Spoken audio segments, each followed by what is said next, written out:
Sa kontinente ng Nas, Enero 1, taong 1415, isang bagong taon ang nagsimula. Sa kanyang dating buhay, siya ay si Shinpung, isang karaniwang empleyado na nakatutok lamang sa trabaho. Matapos siyang ma-reincarnate bilang ang matabang Panginoon na si Javier Asrahan ng kontinente ng Nas, eksaktong isang taon na ang lumipas. Katatapos lang isabit ni Javier ang kalendaryo at napabuntong hininga, ang bilis talaga ng panahon. Kung gayon, subukan nating inumin ito. Ang bote ng gamot ay ang Lafia Potion, isang item na mailamang experience points na nakuha mula sa libingan ni Manhuas. Naubos na niya ito noon, ngunit kung pupunuin ang walang laman na bote ng banal na tubig na binasbasa ng isang mataas na pari, tuwing Enero 1 ng bawat taon, ito ay magre-reset at magiging Lafia's Laco Potion ulit. Isang bug na nakatago rito. Itinaas niya ang bote at ininom ito, iniisip na may masayang pakiramdam para sa bagong taon, oras na para mag-level up. Sa pag-level up, lahat ng stats ko para sa araw na ito ay inilaan ko sa mana.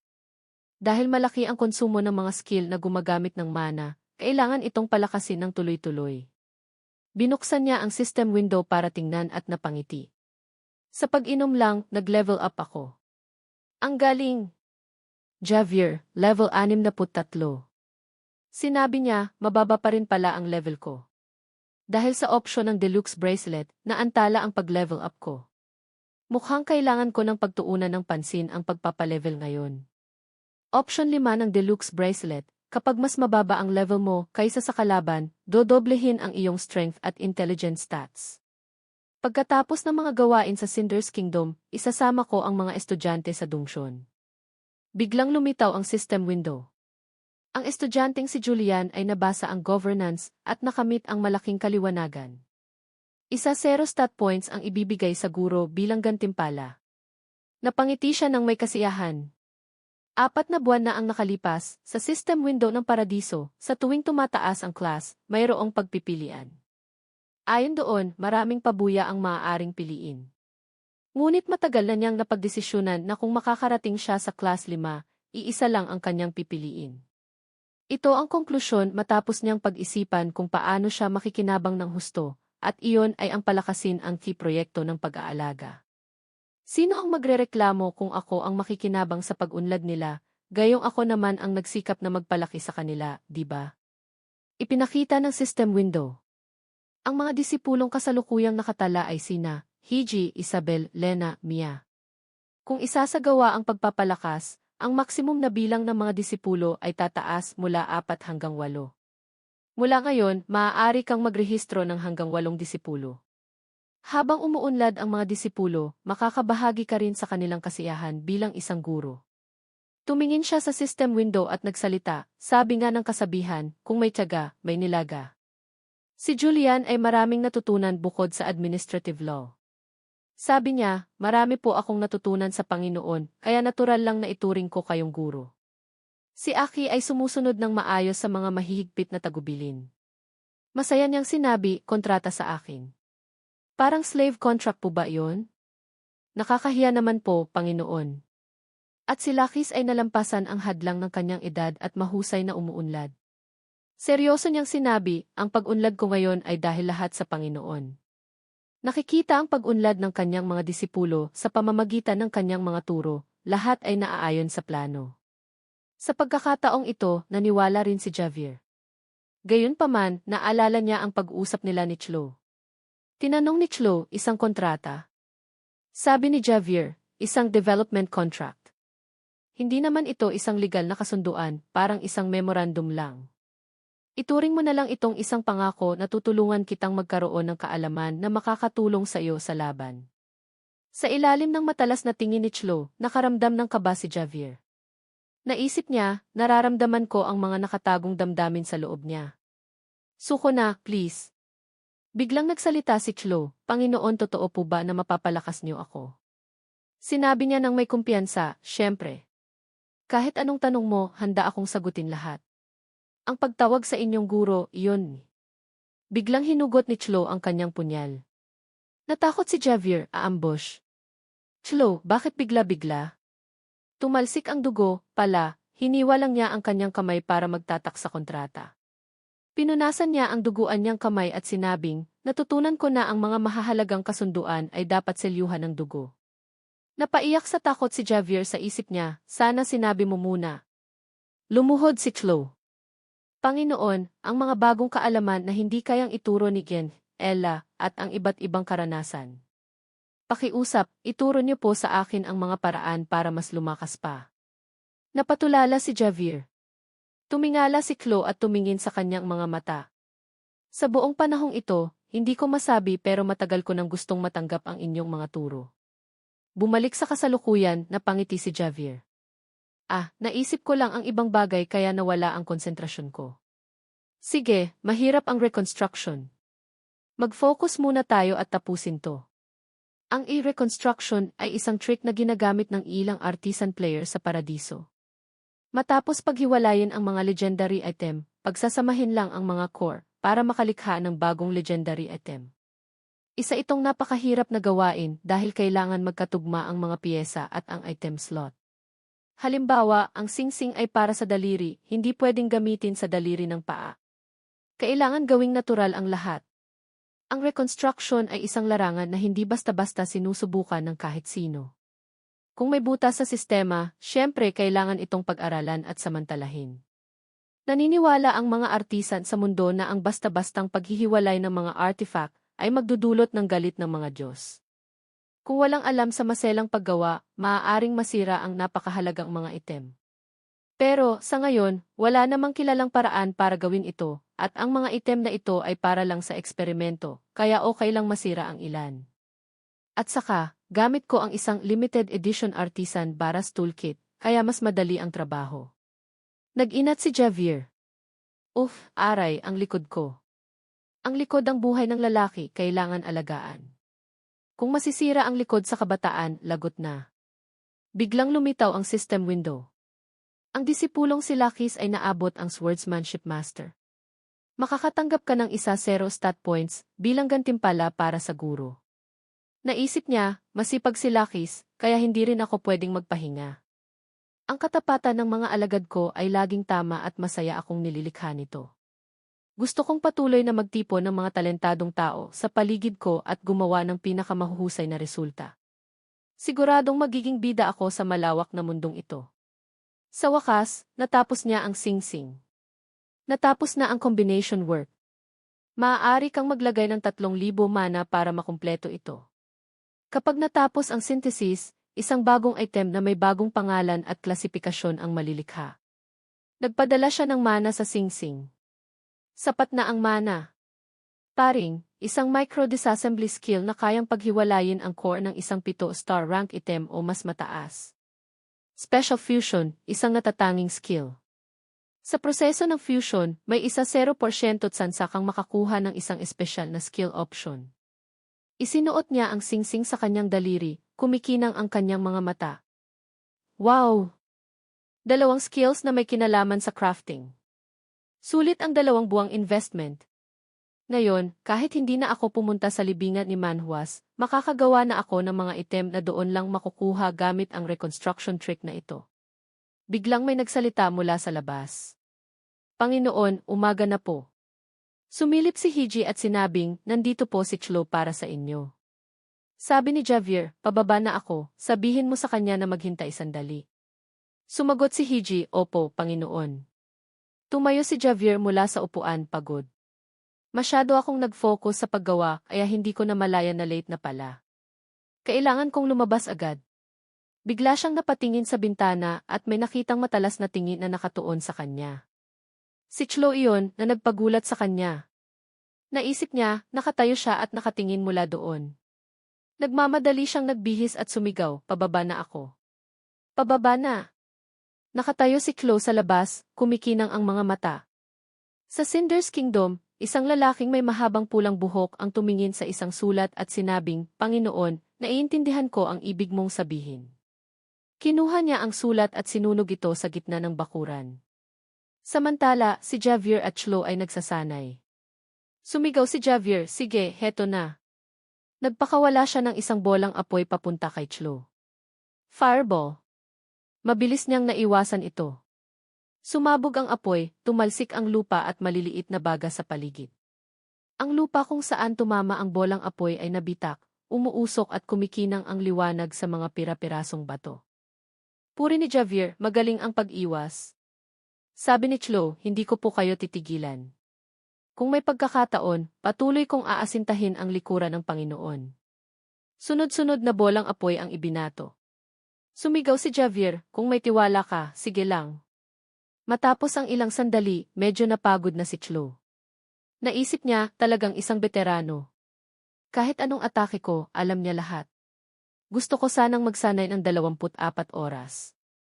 Habang malalim ang iniisip, biglang lumapit si Javier at hinawakan ang batok ni Chloe na ikinagulat niya. Nagtatakang tanong ni Javier, ano nang iniisip mo, Chloe? Namula siya. Nagpatuloy si Javier, hindi, noong sinabi mong aasintahin mo ako, nag-alala ako. Pero parang iba yata ang iniisip mo.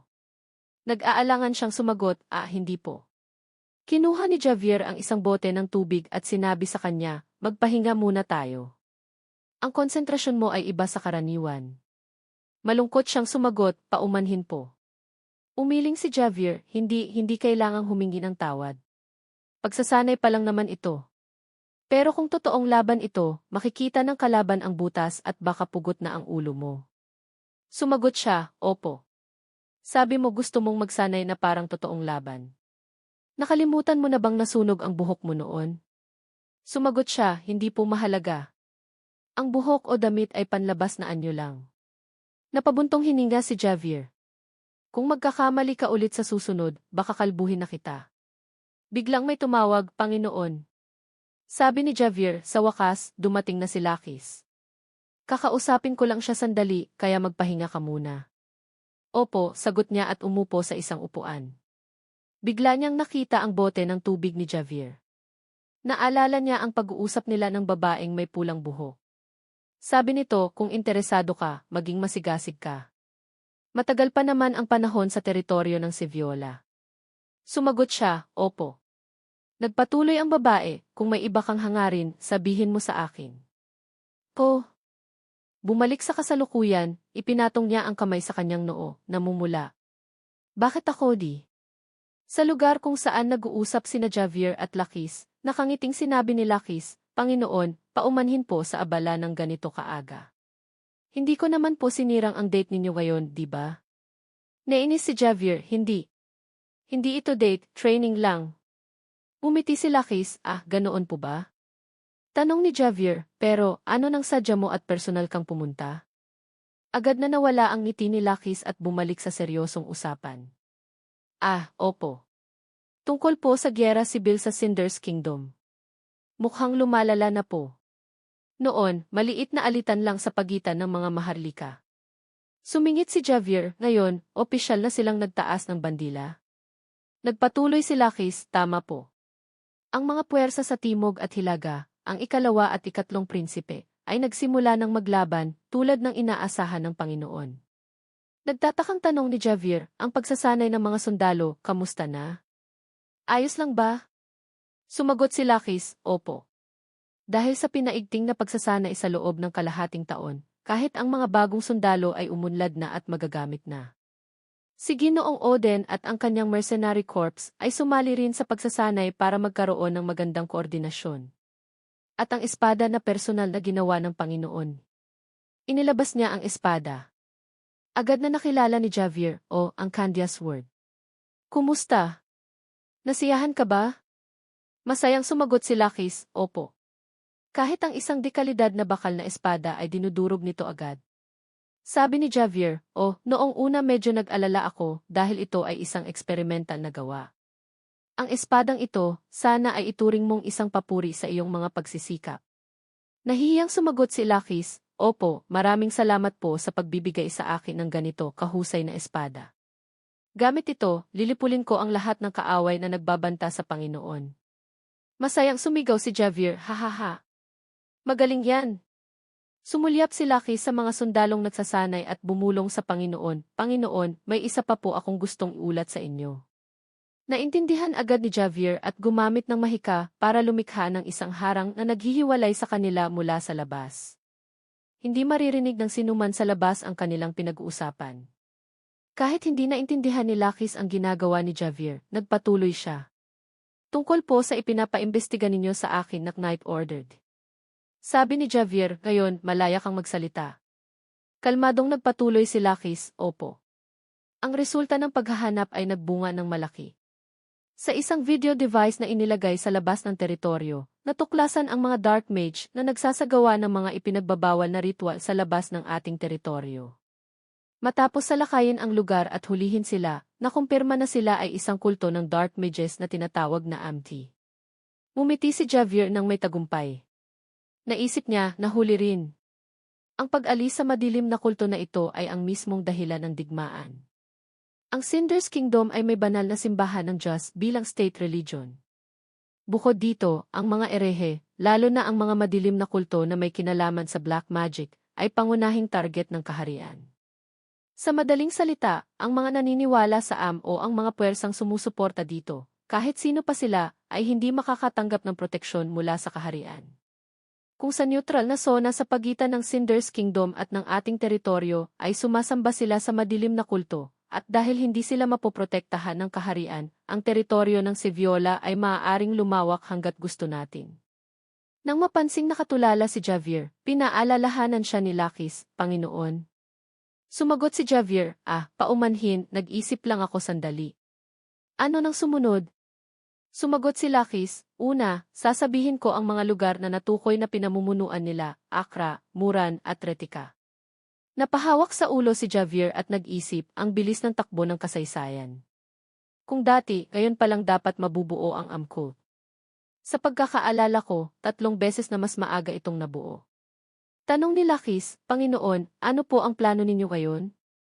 Seryosong sinabi ni Javier, una, gamitin ang video device para masiguro ang video. Kailangan nating maglunsad ng isang malawakang information war. Pagkatapos, ang 3 lugar na iyon ay unahing sakupin. Ang pagpapalakas ng ating hukbo ay para sa pagkakataong ito. Sa digmaang ito, pakikilusin din natin ang buong vanguards ni Agreso. Siya ay isang taong may matalinong pagpapasya. Naisip niya, sa tamang panahon, kikilos ako.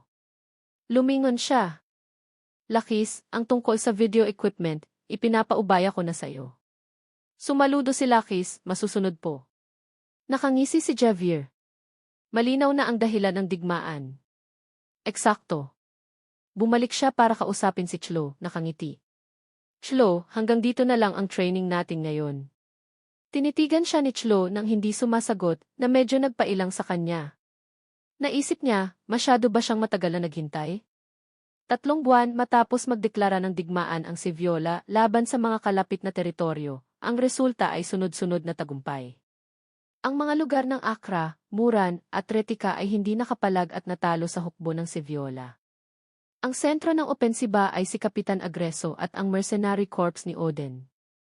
Gayunpaman, ang nagdulot ng pinakamalaking takot sa mga kaaway ay hindi iba kundi ang commander-in-chief ng hukbo ng Seviola, si Panginoong Javier. Ang lalaking iyon ay 26 taong gulang pa lang, isang edad na malinaw na hindi pa dapat nakakaabot sa class 5. Walang sinuman ang makapaniwala sa mabilis na pag-unlad ng taong iyon. Ang mga tao sa palasyo ay tumingin sa projection screen at nagbulungan, kasama rin si Prinsipe Pin sa Amcolt. Pati si Prinsipe Jess. Ang lalaking may mahabang pulang buhok ay tumingin sa bintana kung saan nagkukumpulan ang mga tao.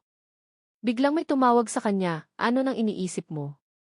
Ito ay ang kanyang kapatid na babae, magkamukhang magkamukha sila. Lumingon siya. Mera, nag-aalala ako.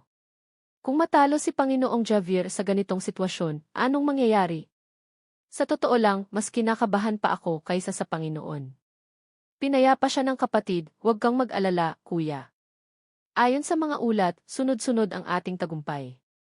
Ang patuloy na paglalabas ni Panginoong Javier ng mga video evidence ng mga miyembro ng AMCOLT ang dahilan ng mga tagumpay na iyon. Nagpatuloy ang lalaki kaya pala.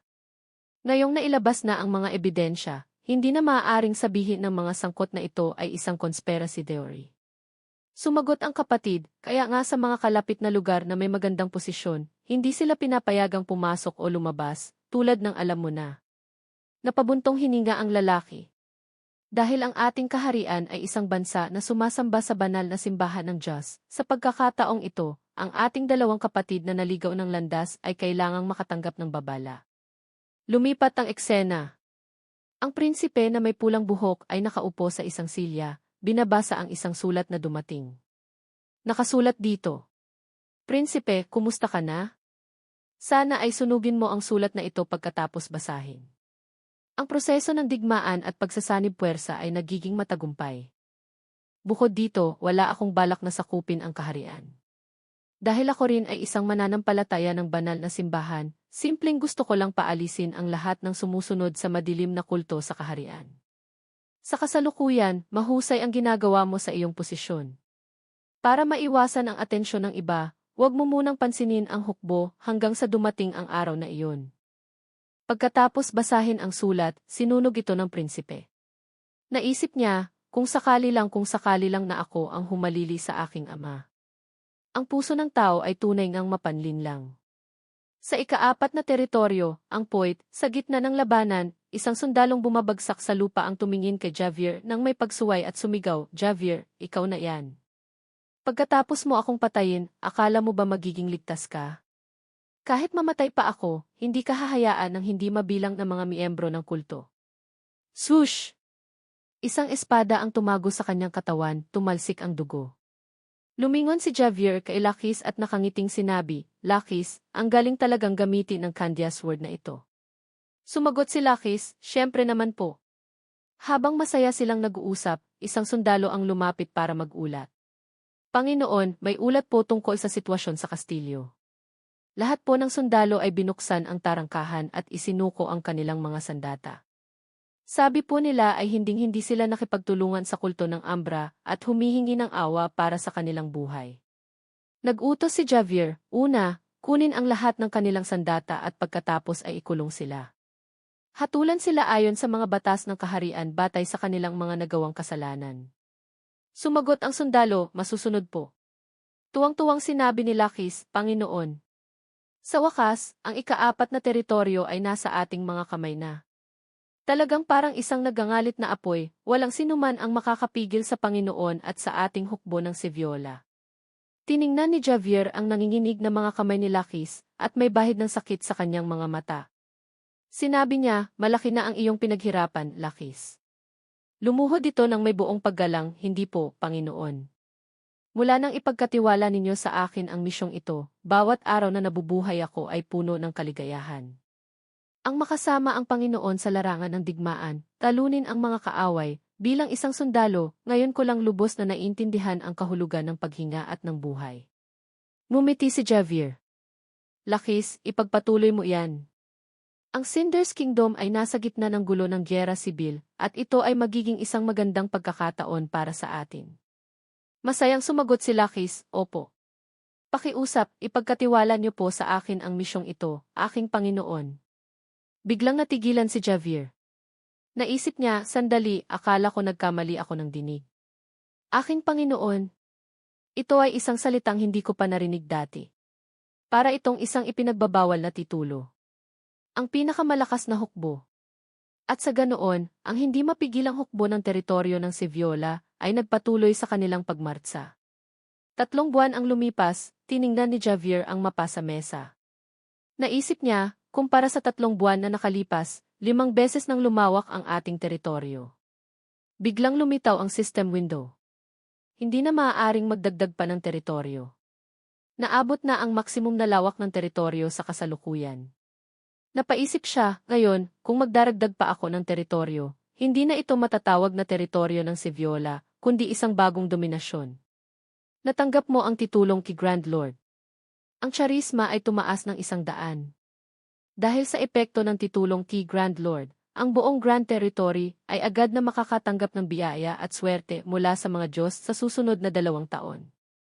Ang tsansa na makaranas ng mga natural na kalamidad tulad ng tagtuyot, baha, at bagyo ay bababa ng 70%.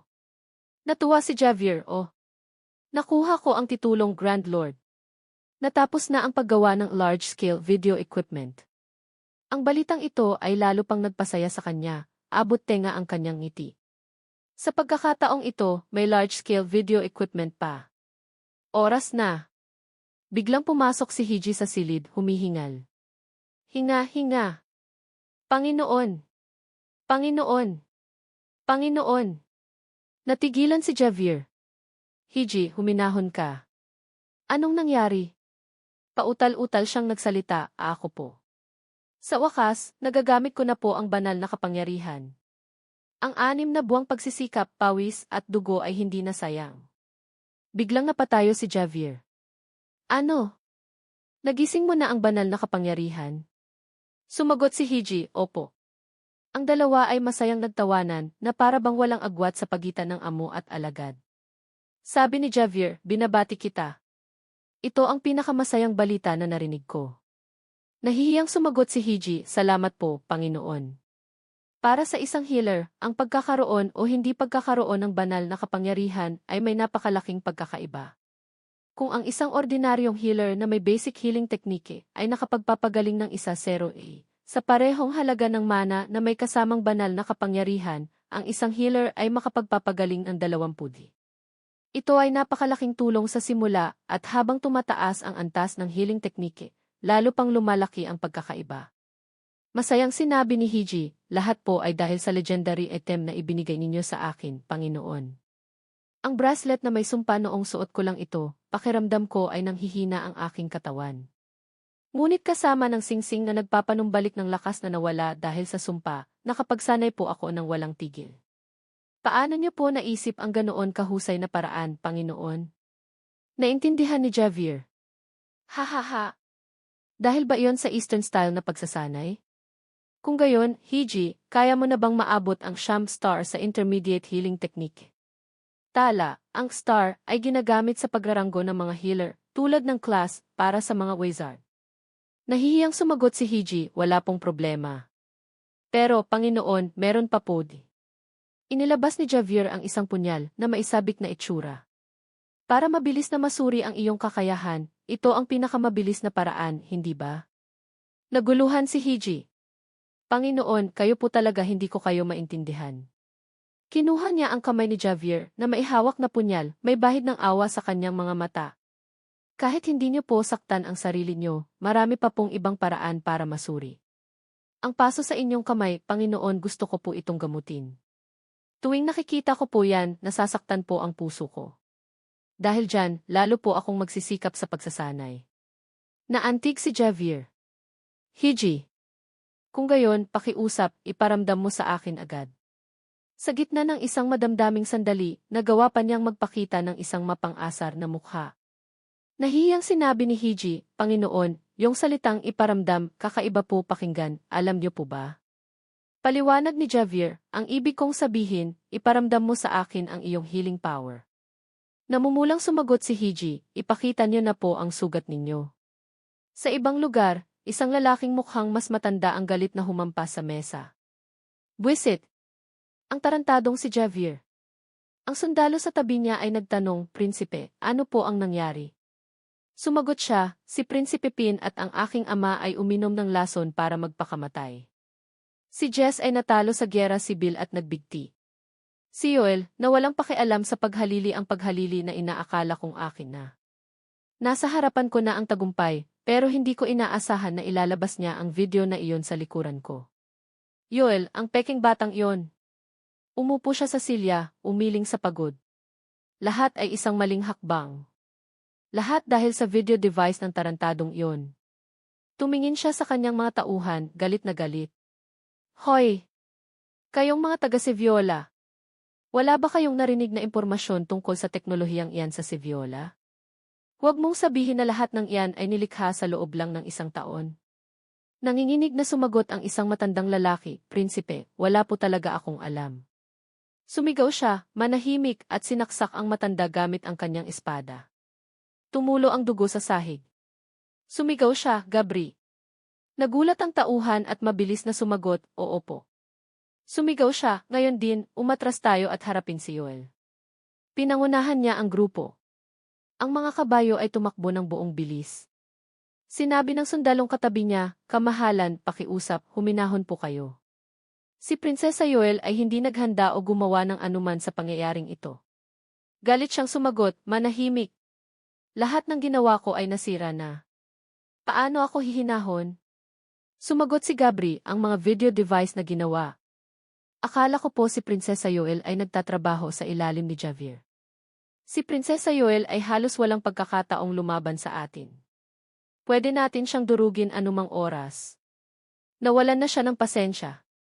Diretsuhin mo na. Pinagpawisang sumagot si Gabri, hindi po natin dapat masyadong pagtuunan ng pansin si Prinsesa Yoel, pero si Javier siya ang nasa likod ng lahat ng ito. Hindi siya naniwala. Walang dahilan para makialam ng ganito kalalim si Javier sa mga usapin ng kaharian. Naisip ng sundalo, lagot na. Nawawala na siya sa sarili sa galit. Walang kwenta to, wala ito sa ulat ng espiya ko sa panig ni Yoel. Ang lahat ng ito ay katawa-tawa. Buwisit, bakit ngayon ko lang to napansin? Matatapos na ako sa ganitong takbo. Galit siyang sumigaw habang hinahampas ang kabayo, bilisan niyo. Papunta sa kabisera, dudurugin natin ang kanilang hukbo bago pa sila makaganti. Lumabas ka, Yoel, taksil. Ang grupo ng mga kabayo ay tumatakbo ng mabilis, niyayanig ang lupa. Bigla siyang nakarinig ng tunog na beep-beep mula sa kung saan. Napansin niya ito at sumigaw, teka. Tumigil. Isang nakabibinging pagsabog ang umalingaw-ngaw. Isang nagliliyab na bola ng apoy ang sumabog, kumakalat ang matinding init sa paligid. Ang lakas ng pagsabog ay yumanig sa lupa, tinatangay ang lahat ng bagay sa malapit na lugar. Ang nakabibinging tunog ng pagsabog ay humalo sa mga sigawan at magulong ingay mula sa paligid. Lumipat ang eksena sa isang nayon. Ang mga tao ay nagkukumpulan, pinapanood ang mga imahe na ipinapalabas sa pader mula sa isang projector. Nagbulungan sila. Nakakadiri. Si Prinsip Jess at si Prinsip Buterin ay gumagamit ng dark magic. Hindi maaari. Kaya pala sumunod ang ikalawa at ikatlong prinsipe sa madilim na pananampalataya. Akala ko pa naman matapang sila sa pakikipag-alyansa sa simbahan ng Ambra. Nakasusuklam pala talaga. Kung ganito, ang tanging may karapatan na mamuno sa trono ay si Prinsesa Yoel. Bigla, si Prinsesa Yoel ay dumating sakay ng kabayo, buong pagmamalaki. Sumigaw siya, mga mamamayan ng Cinders. Mula ngayon, kokontrolin namin ang lahat ng pasukan sa kabisera. Sila, bilang mga taksil sa buong kaharian, ay isang kahihiyan sa pamilya ng hari. Ang pagbitay kina Prinsip Buterin at Prinsipe Jess ay isang ganap na tamang hakbang. Nag-ingay ang mga tao. Prinsesa Yoel. Prinsesa, pakiusap, iligtas niyo kami sa madilim na pananampalataya. May kumpiyansang sinabi ni Yoel, huwag kayong matakot. Nandito ako para protektahan ang buhay ng lahat. Si Maria sa likuran ay nagpatuloy, kahit nadala nila ang dugo ng hari, kailangan naming unahin ang kapakanan ng lahat. Sumigaw ang mga tao, mabuhay ang maringal na Reyna Yoel at Prinsesa Maria. Mabuhay ang ating Cinders Kingdom. Sa lugar ng pagsabog, lumabas si Buterin mula sa usok, umuubo. Bigla niyang naramdaman na may papalapit, kaya't itinaas niya ang kanyang espada at itinutok ito sa direksyon ng papalapit na tao. Sumigaw siya, sino ka? Sumagot ito, Gabri. Maaga o huli, haharapin mo rin ako. Maliban na lang kung matatalo mo ako, hinding-hindi mo na makikita si Prinsip Buterin. Mula sa itaas, tumalon si Javier at ngumiti. Mukhang nahulog ka sa patibong ko, Prinsip Buterin. Dahil tila nawala ka sa iyong sarili sa pinakamahalagang sandali. Sa makapal na usok may isang anino. Hirap huminga si Buterin at sumigaw, buwisit. Patay na ba silang lahat? Buterin, level 77. Cinders native. Mysterious word style, A rank. Ambra Faith, B rank. Isa sa mga tagapagmana ng trono. Sakim.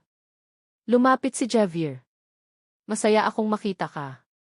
Lumingon si Buterin at nang makita ang mukha ni Javier, agad siyang nagalit.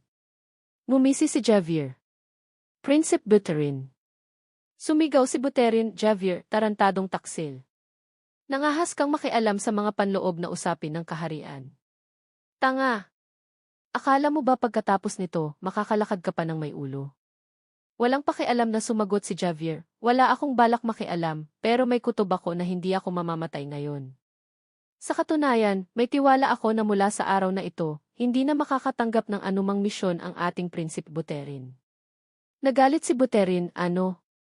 Umatras siya at hinugot ang kanyang espada, puno ng pagnanasang pumatay. Hahatiin kita sa dalawa, pati na ang kasabwat mong taksil na si Yoel. Lumulutang si Javier sa ere na may dalawang apoy sa magkabilang kamay, may kumpiyansang sinabi, maganda yan pakinggan. Bakit hindi mo ako subukan muna? Sumigaw si Buterin, walang hiya, at sumugod kay Javier. Mamatay ka na. Naghagis si Javier ng isang bolang apoy papunta sa kanya. Ginamit ni Buterin ang kanyang espada para salagin ito, gamit ang kanyang secret sword technique. Nawala ang bolang apoy. Nagpakawala siya ng sunod-sunod na atake, napakabilis na hindi masundan ng mata. Isang hiwa ang tumama sa balabal ni Javier, na ikinagalit niya. Pinunit mo ang balabal ko, prinsipe. Mumisi siya. O dapat ko bang sabihing asong tagabantay ng simbahan ng Ambra? Nanginig sa galit si Buterin at sumugod na parang baliw, tinusok ang espada diretso kay Javier. Ngunit sinalag ito ni Javier gamit ang isang harang. Umiti si Javier, aba, ako naman.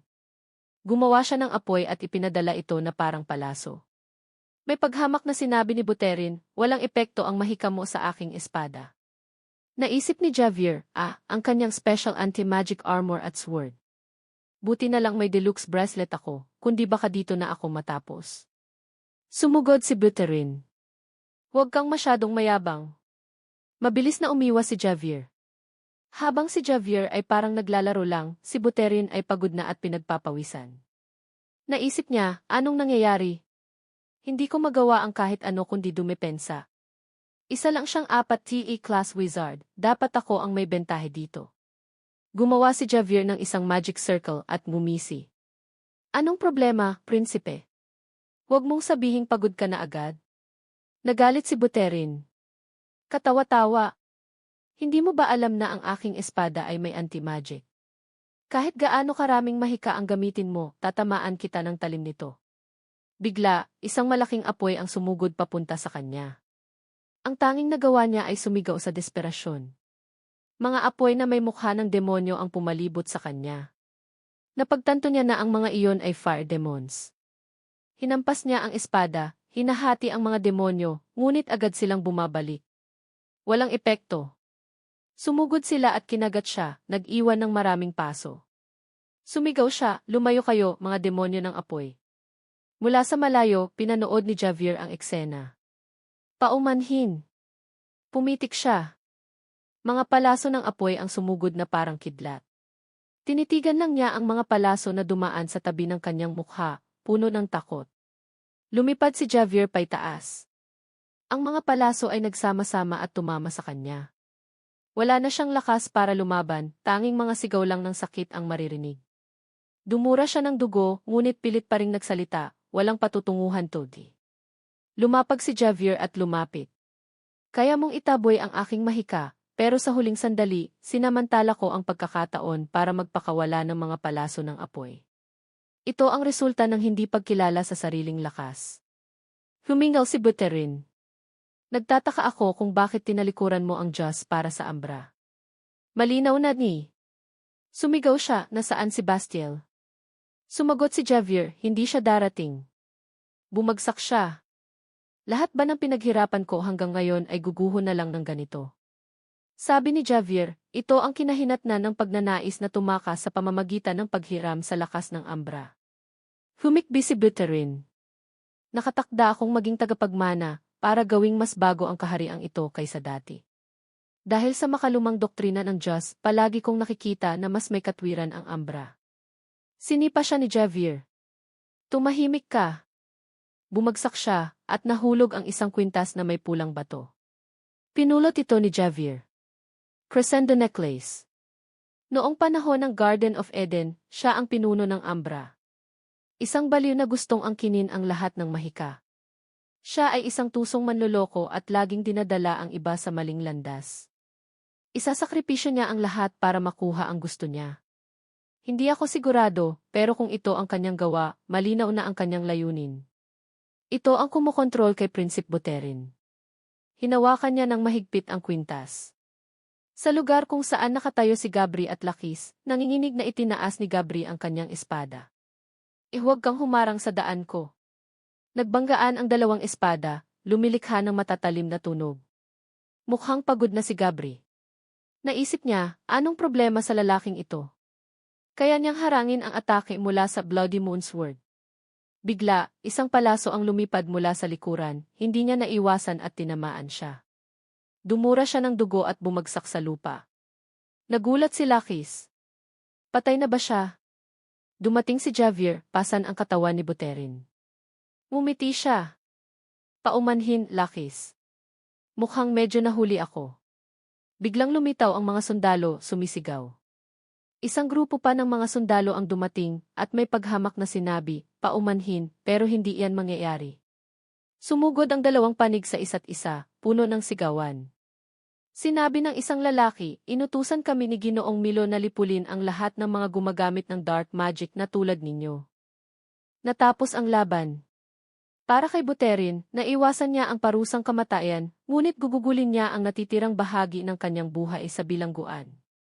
Pagkatapos marinig ang balitang iyon, agad na umalis si Jess sa kaharian at walang anumang chismis tungkol sa kanya mula noon.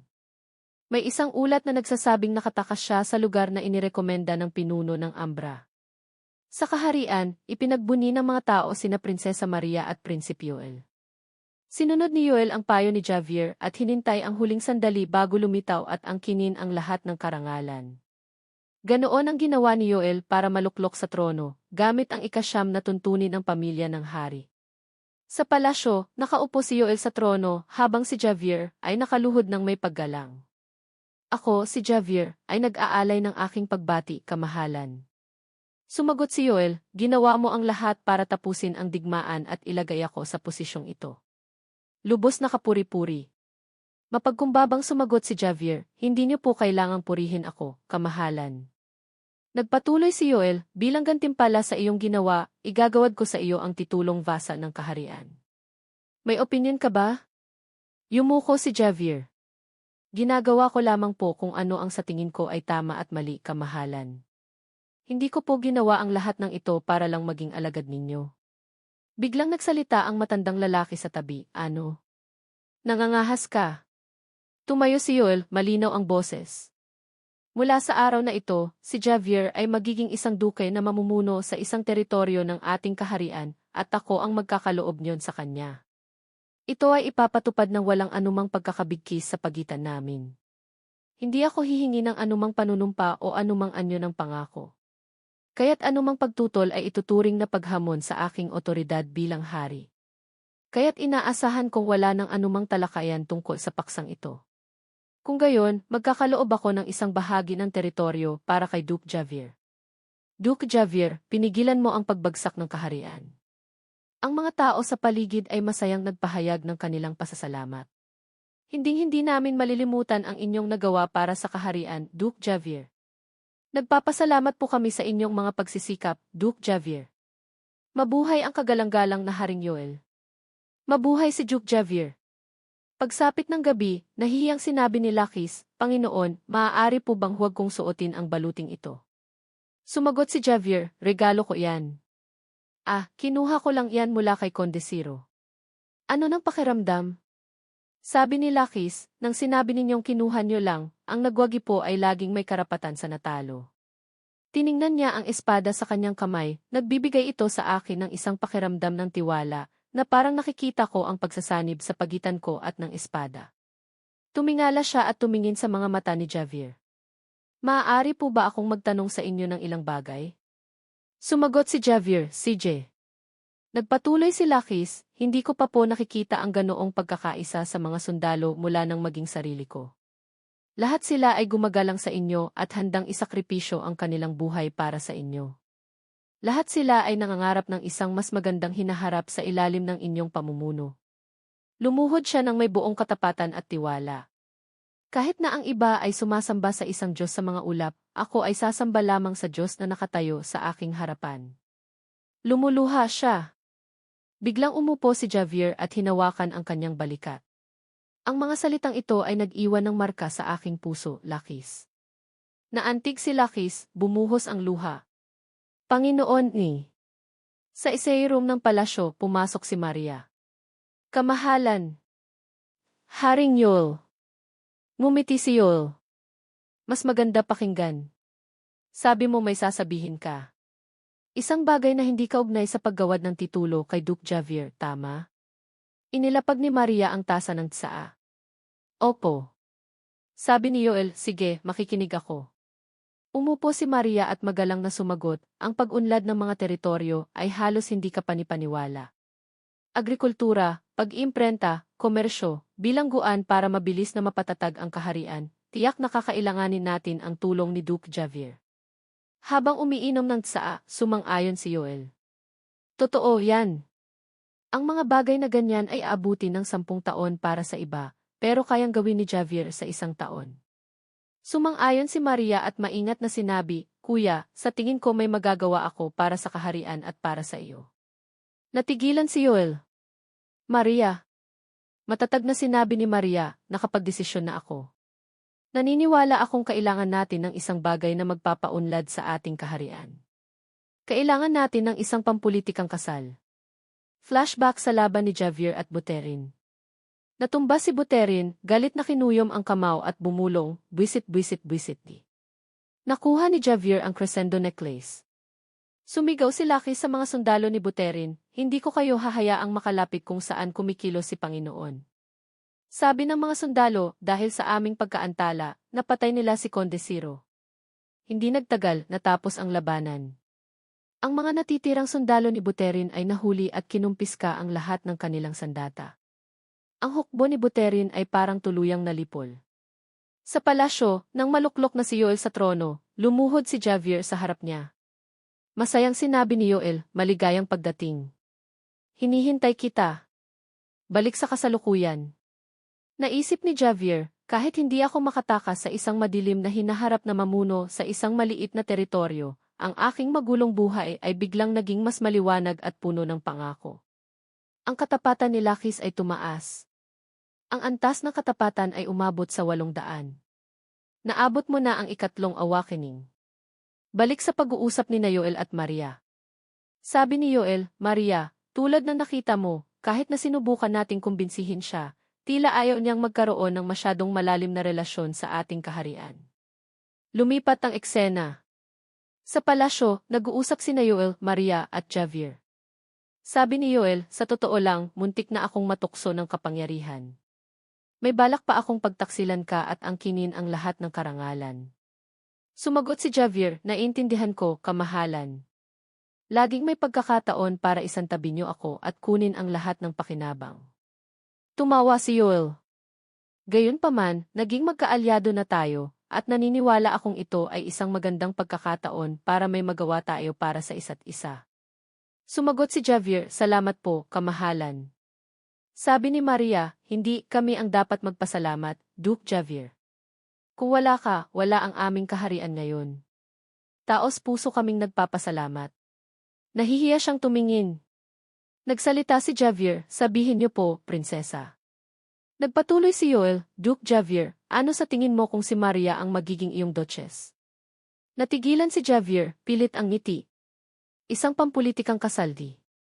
Nagpatuloy si Yoel, gusto ko ring mapanatili ang ating pagkakaibigan, Duke Javier. Hinahangaan talaga kita. Seryosong nakatingin ang magkapatid sa kanya, naghihintay ng pagsang-ayon. Inilapag ni Javier ang tasa ng tsaa. Kamahalan at prinsesa, hindi ko po tatanggapin ang alok na ito. Nagulat ang magkapatid sa kanyang sagot. Naisip ni Javier, kahit pumayag ako, ang hilagang rehiyon ng kahariang ito ay napakahina at maaaring bumagsak anumang oras. Kahit naiintindihan ko ang kanilang pinagdadaanan. Uminom siya ng tsaa. Hindi po ako mag-aatubiling magbigay ng anumang tulong para tulungan kayong lipulin ang lahat ng bakas ng kulto ng Ambra. Gayunpaman, ayaw kong mabilanggo sa anumang uri ng relasyon. Ito rin ay isang espesyal na tradisyon na dapat kong sundin, tulad ng aking ama. Naisip niya, syempre, wala namang sinabi ang aking ama tungkol sa kanyang buhay, pero maiintindihan niya, di ba? Sabi ni Yoel, kung gayon, pumapayag kang bumuo ng isang kooperatibong relasyon sa amin, ngunit tatanggihan mo ang alok na kasal. At dahil tradisyon iyan ng iyong pamilya, hindi ito maaaring baguhin. Ganoon ba? Kalmadong sumagot si Javier, tama po. Tumingin siya kay Maria, na tila nalungkot at napahiya sa tuwirang pagtanggi. Sabi ni Javier, "Siyempre, hindi ko po sinasabing hindi karapat-dapat sa akin ang prinsesa. Isa po kayong kahangahangang tao, prinsesa. Sa katunayan, sa tingin ko ako po ang hamak na hindi karapat-dapat sa inyo." Nagulat si Maria. "Duke Javier, sa tingin ko hindi po iyan mahalaga." Pinutol siya ni Javier. "Prinsesa Maria, hindi ko po nais ang isang pampulitikang kasal. Kung ayaw ninyong mapanatili ang relasyon sa pagitan natin at iniisip lamang ang pagpapakasal, ang kinatatakutan ninyo sa hinaharap ay magkakatotoo. Gayunpaman, kung sakaling pagtaksilan ninyo ako, hindi ako mag-aatubiling gumanti." Sumagot si Yoel, "Napakabuti. Naiintindihan ko." Sa labas, malakas ang ulan. Umalis si Javier sa palasyo. Sabi ni Lakis, "Nagsimula na pong umulan. Gagamit po ba kayo ng instant teleport scroll?" Sabi ni Javier, "Makakatulong ito sa akin na suriin ang kaharian, kaya't sasamantalahin ko ang pagkakataong ito." "Dapat ka nang bumalik." Sumunod si Lakis. Inilahad ni Javier ang kanyang kamay sa ulan. "Alam mo, sa tingin ko nagsimula na ang tag-ulan." Ang tag-ulan sa hilagang rehiyon ng kontinente ng NAS ay karaniwang nagsisimula sa Hulyo at tumatagal ng 1 buwan. Noong nakaraang taon, halos hindi naapektuhan ang dulong hilaga ng kontinente, ngunit ngayong taon, nagdulot ng baha ang ulan sa mga lugar na malapit sa ilog. Dapat ayos lang ang lahat ng teritoryo, pero hindi lang kami ang teritoryong nasa tabi ng ilog. Iyon ang problema. Naglakad siya sa 100 sa nayon. Biglang may nagsalita. "Ito ang ilog ng Oxtay. Hindi ka pwedeng dumaan dito." Noong nakaraang taon, nagkaroon ng malaking baha. Tinanong ng isang bata, "Nakakatakot. Magkakaroon ba ulit ng salot?" Sumagot ang lalaki, "Posible. Pero kahit anong mangyari, poprotektahan tayo ni Haring Yoel." Yumuko si Javier. Naisip niya, kung mas malakas ang ulan ngayong taon, mas maraming teritoryo ang maapektuhan. Kung mangyari iyon, ang mga tao sa kahariang ito. Lalong lumakas ang ulan. Una, kailangan kong maghanap ng masisilungan. Pumasok siya sa isang kainan. Narinig niya ang 2 lalaki na nag-uusap. "Narinig mo na ba? Pinag-uusapan ko yung tumalo kay Buterin at sa kanyang hukbo. Si Duke Javier." "Hindi, parang duke na siya ngayon." "Siya ba ang tinutukoy mo?" Ilang buwan lang ang nakalipas, isa siyang matabang lalaki, pero naging gwapo siya kamakailan. Narinig ni Javier ang mga papuri at napangiti. "So, hindi pa rin alam ng mga tao na isa akong gwapong lalaki na may abs." "Ginoo, ano po ang gusto ninyo?" tanong ng waiter. "Isang beer, salamat." "Opo, Ginoo." "Sandali lang po." Biglang bumukas ang pinto. Isang lalaki ang sumigaw, "Ang sama ng panahon ngayon." Tumingin siya sa paligid. Set, wala nang upuan. "Tignan natin ni." Lumapit siya kay Javier at bumulong, mawalang galang na si. Naging alerto si Javier. "Ano iyon?" "Espesyal na tendensya, nagtataglay ng biyaya ng Diyos na si Lunaticus. Hindi maaaring suriin ang mga bagay na may espesyal na tendensya." Isang gwapong lalaki. Ang kanyang damit ay parang sa isang mandirigma. Ngumiti ang lalaki. "Walang nakaupo dito. Pwede ba akong makiupo?" Sinuri siya ni Javier. "Biyaya ng isang Diyos." Lunaticus. Isa sa mga Diyos noong panahon ng paradiso. Kung may biyaya siya ng isang Diyos, siya ang bida. Pero wala akong anumang impormasyon tungkol sa kanya. Hindi ko maramdaman ang anumang masamang hangarin. Nang mapansin ang tingin ni Javier, ngumiti ng alanganin ang lalaki. "Paumanhin." Sabi ni Javier, "Umupo ka. Pero gusto kong malaman kung sino ka." Sumagot ang lalaki, "Ako si Keikos." Inalis ni Javier ang kanyang sombrero. "Ako si Javier." "Umupo ka." Nang marinig ang pamilyar na pangalan, nagulat ang lalaki. "Javier. Javier." Nahihiyang sumagot si Javier, "Ako nga." "Pero pakihinaan mo ang boses mo." Tuwang-tuwang sinabi ng lalaki, "Isang karangalan na makilala ko kayo dito." Sabi ni Javier sa waiter, "Isang beer pa, salamat." "Ako si Keikos Crowlor. Mula sa teritoryo ni Duke Charlotte pero pinalayas ako ng pamilya ko. Wala akong pera." Teritoryo ni Duke Charlotte. Ang malawak na teritoryo sa timog. Opo. Naisip ni Javier, kung timog na teritoryo ni Duke Charlotte, isa iyong mayaman na rehiyon sa commercial zone ng timog. Marami siyang anak, kaya hindi nakakagulat na walang impormasyon tungkol kay Caicos. Anong dahilan at iniwan mo ang timog para pumunta sa malayong lugar tulad ng Hilaga? Dumating ang waiter. Inilagay niya ang 2 baso. Inilabas ni Caicos ang isang gintong barya. Bayad ko at ng Ginoo. Ang sukli ay tip na. Natuwa ang waiter. Maraming salamat po, Ginoo. Sabi ni Javier, hindi kailangan pero dahil nanlibre ka, iinumin ko ito ng may pasasalamat. Hindi po, pero mukha kayong bata. Ako ay magiging 26 na ngayong taon. Pilit na ngumiti si Javier, nagkataon, magkaedad tayo. Nagulat si Caicos, lumuluha. Magkaedad tayo? Lagot, bulag yata ako. Nahihiya ako, nag-aalangan akong buhayin ang sarili ko gamit ang aking espada. Naiinggit ako sa inyo, isang duke na namumuno sa isang malawak na teritoryo. Sinuri ni Javier ang bawat kilos niya. Bilang isang taong may basbas ng Diyos, ang kanyang mga salita at kilos ay nagpapakita ng kawalan ng tiwala. Maaaring siya ang bida. Gusto kong makita kung ano ang kayang gawin ng taong ito na maisuporta ng Diyos. Tinaas ni Javier ang kanyang baso. Saan ka pupunta? Sasali ako sa Arakan Mercenary Corps. Narinig ko na bumubuo sila ng isang raid party para sa underground caves of Terran. Ang pinakamabilis na paraan para yumaman ay sa pamamagitan ng Dungshon Raid. Arakan? Ang grupong tanyag sa paghamon sa pinakamahihirap na dungshon? Opo. Maraming chismis na kung masugatan ka ng malubha sa isang raid, iiwan ka nila.